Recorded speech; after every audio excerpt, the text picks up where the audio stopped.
Steph Curry dropped 34 off the bench last night in 23 minutes, a playoff record. And the Warriors look like the team of old in another blowout win against the Nuggets. The latest death lineup features Jordan Poole, who's taking his place somewhere between KD and Harrison Barnes in the Golden State non-Steph Clay Dre role in the death lineup. The Curry, Thompson, Green, Wiggins, and Poole lineup has only been on the floor together for 11 minutes in this series. Not a big a sample size, but in that time, they've outscored Denver by 29 points, and they're shooting 77% from the floor. I'm going to go ahead and say that's not sustainable. They have 10 assists and 0 turnovers. I'd like to welcome in Monica McNutt and Brian Windhorst to the show. Hey, guys, thank you for being here, Guy and Gal. Monica, through 2 games, the Warriors have looked like a clear mismatch for the Nuggets. Why is that? Max, Wendy, it's funny to me because I think people forgot part of the thing that propelled Nikola Jokic into the MVP conversation.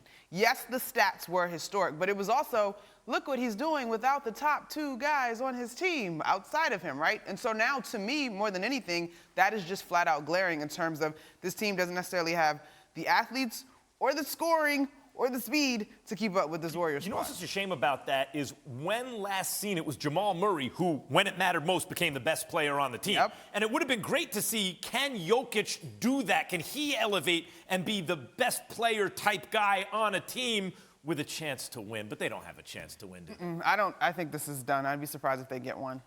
Wendy, Jordan Poole has opened up the shooting in this death lineup. Who's a team that matches up well with them? Yeah, if you're gonna have any chance against them playing this way, and to be clear, Jordan Poole went through a 2-month slump right after Klay Thompson came back. This has taken a long time to get him here. But you're gonna have a whole bunch of wing defenders, and you're gonna have to beat them up with size, because if they go to that death lineup, they don't have size.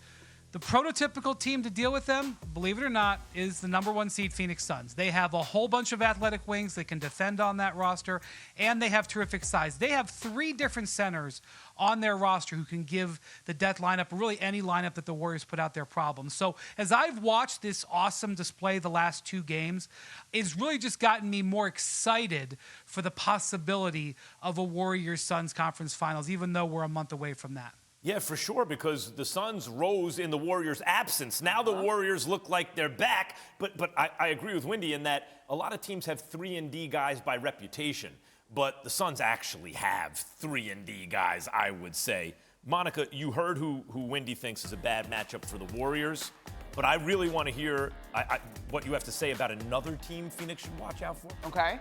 I think, before you get to the Phoenix matchup, I actually think that the Memphis Grizzlies have the same opportunity, Wendy, to what your point is, to do some of that as well. They don't have the size per se. Steven Adams probably would struggle with this death lineup. But when you look Clark, Anderson, Bane, Ja, and this being, guys, a budding rivalry to a degree, I think that they're a team that could challenge that death lineup 21 and 2 without Ja, they can. I mean, that's a big sample size. They can play. But who should Phoenix really look out for you? Phoenix? Oh, man.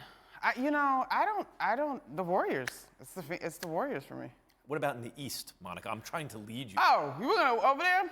I don't know. I still think it's going to be the Bucks that come out of the East, Max. Okay. Thanks for watching ESPN on YouTube. For live streaming sports and premium content, subscribe to ESPN+.